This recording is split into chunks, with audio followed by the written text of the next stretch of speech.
Running a 5K is more than just showing up on race day. It's a journey, and you have to take it one step at a time. Race day is where it all comes together, and with just a few key strategies, you can set yourself up for a successful, stress-free run.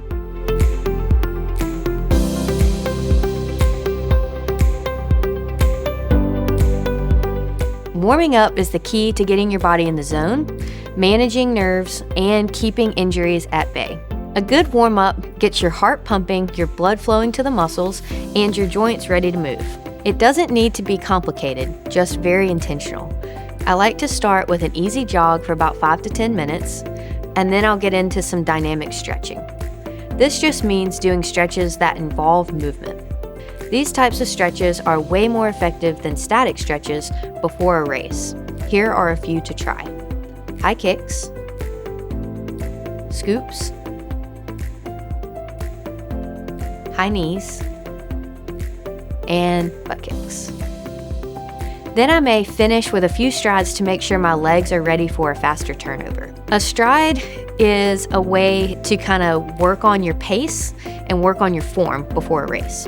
So I'll usually pick a distance of about 100 meters, and I will start off and I will ease into a run, and I slowly increase my pace until I'm at almost a sprint. Then I will slowly bring it back down. It kind of looks like you're easing up and then coming back down. And I'll usually do about 4 of those before a race. The full warm-up should take around 15 to 20 minutes total. That might sound like a lot, but trust me, it's worth it, and it'll go by very quickly. Doing both dynamic stretches and light cardio gets your body fully prepped for the physical effort ahead and can even help ease those race day nerves. Okay, now let's talk about pacing. When the gun goes off, it's easy to get caught up in the excitement. Your adrenaline will be pumping, and this causes most people to take off way too fast. Unfortunately, this can ruin your whole race. Stay calm and focused and try to stick with the pace you've trained for. It may feel like you're not running very fast, but I promise you're going much faster than you realize. If you have a watch, keep a close eye on it, especially at the beginning. It's not lying to you. I like to practice this during some of my training runs. Start off slower and increase your pace a little as you go.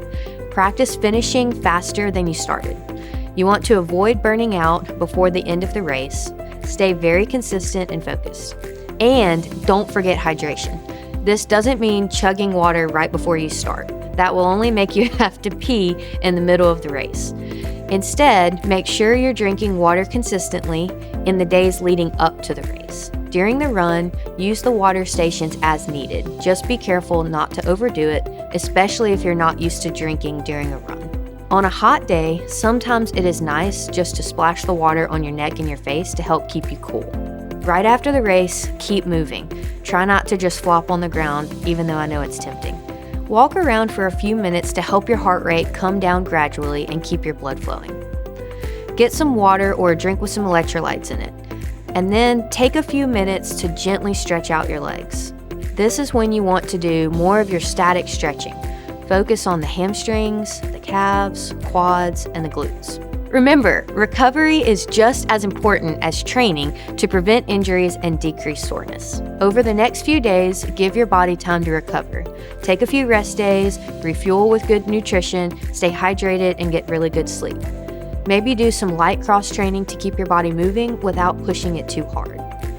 Focus on mobility and do some light foam rolling. If you're interested in a detailed 8-week training program that tells you exactly how much to run and when, download our free guide linked down below. If you found this video helpful, be sure to give it a thumbs up and don't forget to subscribe to our YouTube channel to help you on your physical therapy and wellness journey.